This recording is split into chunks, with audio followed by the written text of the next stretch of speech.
Hello everyone.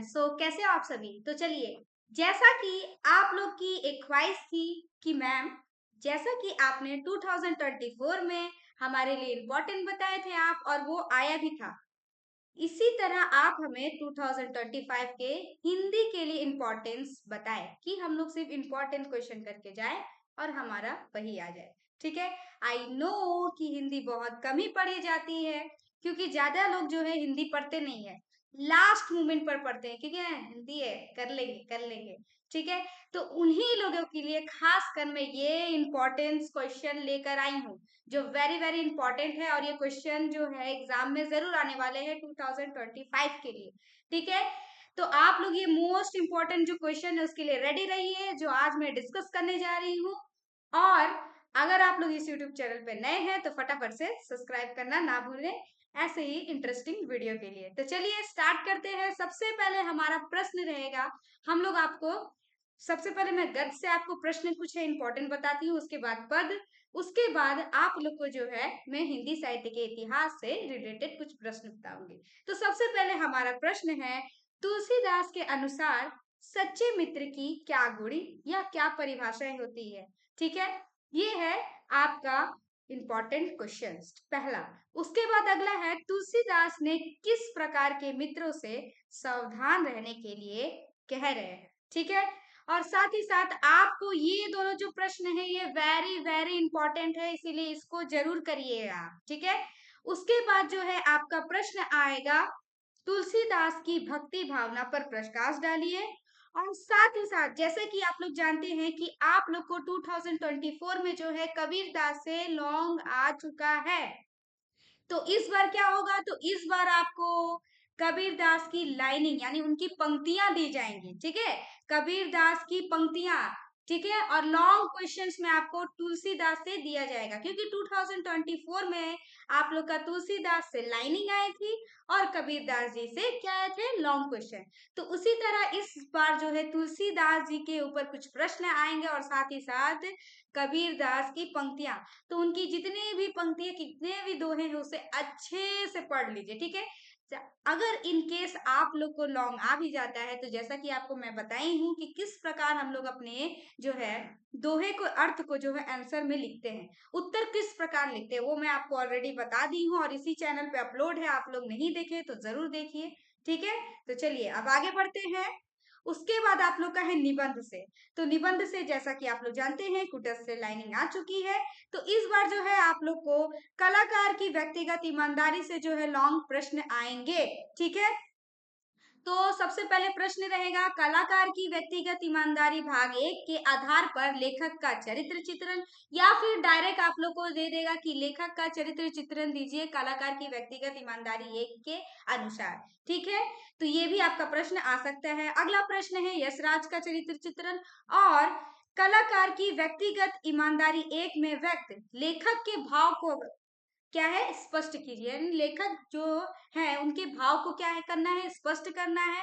आप चाहे तो केवल ये भी कर सकते हैं, और इसी को अगर आप लोग जो है लेखक का जो है चरित्र नहीं पढ़ के जाते, यानी जो आपके 5 नंबर वाला क्वेश्चन है ये आप नहीं पढ़ते हैं, तो आप लोग जो है ना, ये कलाकार की व्यक्तिगत ईमानदारी एक में व्यक्त लेखक के भाव को स्पष्ट कीजिए, तो जो भाव होगा उसी को आप लोग क्या है लिख सकते हैं चरित्र चित्रण में। ठीक है। तो किस प्रकार लिख सकते हैं, तो वो भी मैं आपको बताऊंगी जरूर। ठीक है।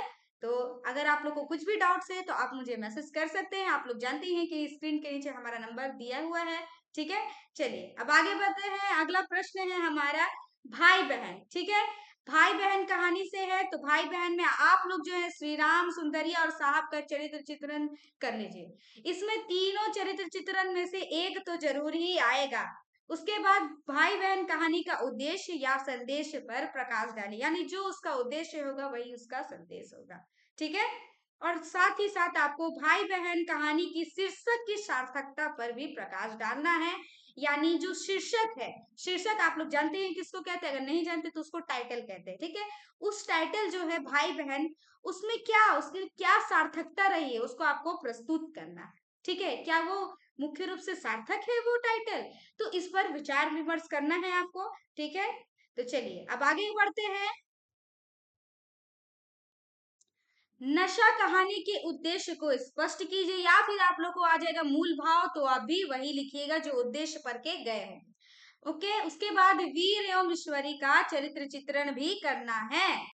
और साथ ही साथ आपका जो है मलबे का मालिक एक चैप्टर है, तो उसे आप क्या कर सकते हैं, स्किप कर सकते हैं, क्योंकि बहुत बहुत बहुत कम चांस है उससे प्रश्न आने के। ठीक है, और साथ ही साथ आप लोग जैसे कि जानते ही हैं कि कुटच के ऊपर लाइनिंग आएगी, तो लाइनिंग के ऊपर अधिक फोकस करिए। अगर इनके आपके वो कुटच के ऊपर लॉन्ग प्रश्न आ जाते तो आपकी जो है पंक्तियां क्लियर होगी ना, तो उससे भी आप क्या है बहुत कुछ लिख सकते हैं। ठीक है, और साथ ही साथ आपको आपको एक और प्रश्न करना है कि कलाकार की व्यक्तिगत ईमानदारी एक में जो है निहित लेखक की जो है क्या अवधारणा रही है इस पाठ के ऊपर। ठीक है, तो उसको भी लिखना है, यानी अवधारणा बोलिए या फिर उसके भाव को बोलिए, एक ही प्रश्न है। तो अगर प्रश्न आपको घुमा के दिया जाए तो कंफ्यूज नहीं होना है। ठीक है, तो चलिए अब हम लोग हिंदी साहित्य के इतिहास पर थोड़ी नजर डालते हैं। ये सबसे आप लोग का हार्ड पार्ट होता है, हालांकि बहुत ही इंटरेस्टिंग पार्ट है ये, लेकिन आप लोग के लिए बहुत ज्यादा हार्ड पार्ट होता है। तो इसको भी मैं कैसे इजी कर सकती हूँ, देखिए सबसे पहले आपको प्रवृत्तियां पढ़नी है, केवल 4 प्रवृत्तियां पढ़नी है। ठीक है, तो कौन कौन सी, तो इसमें से आपको पढ़ना है पहला द्विवेदी युग की प्रवृत्तियां, और छायावादी युग की प्रवृत्तियां, और प्रगतिवाद की प्रवृत्तियां, और प्रयोगवाद साहित्य की प्रमुख प्रवृत्तियां पढ़ना है। भारतेंदु युग की प्रमुख प्रवृत्तियां आ चुका है, ठीक है, तो आपको वो नहीं पढ़ना है। और साथ ही साथ आपको जो है खड़ी बोली जो है का खड़ी बोली हिंदी का उद्भव और विकास, ये प्रश्न आपको आते हैं, तो ये भी आ चुका है। लेकिन अगर आप लोग चाहते हैं तो इसे पढ़ सकते हैं। अगर ये आ भी जाता है तो आप लोग जितना मैं बता रही हूँ उतना पढ़ लेंगे, तो उनमें से 2 तो जरूरी आएगा। आपको पता ही है कि हम लोग को हिंदी साहित्य के इतिहास से 2 प्रश्न अटेंड करने होते हैं। ठीक है, तो आपको जो है इनमें से तो जरूरी आएगा। और साथ ही साथ अगर आपको इस प्रवृत्तियों की जगह जो है आपको विशेषताएं दे दी जाए, अगर प्रश्न में लिख दिया जाए कि द्विवेदी युगीन साहित्य की विशेषताएं पर प्रकाश डालिए, तो कंफ्यूज नहीं होना है। प्रवृत्तियों को ही हमें क्या करना है, विशेषता में लिख देना है। ठीक है, तो वही उसकी क्या है, प्रवृत्तियां ही उसकी विशेषता है। ठीक है, तो आप लोगों को है ये 4 प्रवृत्तियां जो है रट जानी। ठीक है, और साथ ही साथ अब मैं जो बताने जा रही हूँ उनका काव्यगत विशेषताएं कर लेनी है, और साथ ही साथ टिप्पणी आपको दोनों करने की जरूरत नहीं है। आप मैथिली शरण गुप्त, जयशंकर प्रसाद, सूर्यकांत त्रिपाठी निराला, आज्ञे और मुक्ति बोध, इन सब पर क्या है आप लोग काव्यगत विशेषताएं कर लेंगे।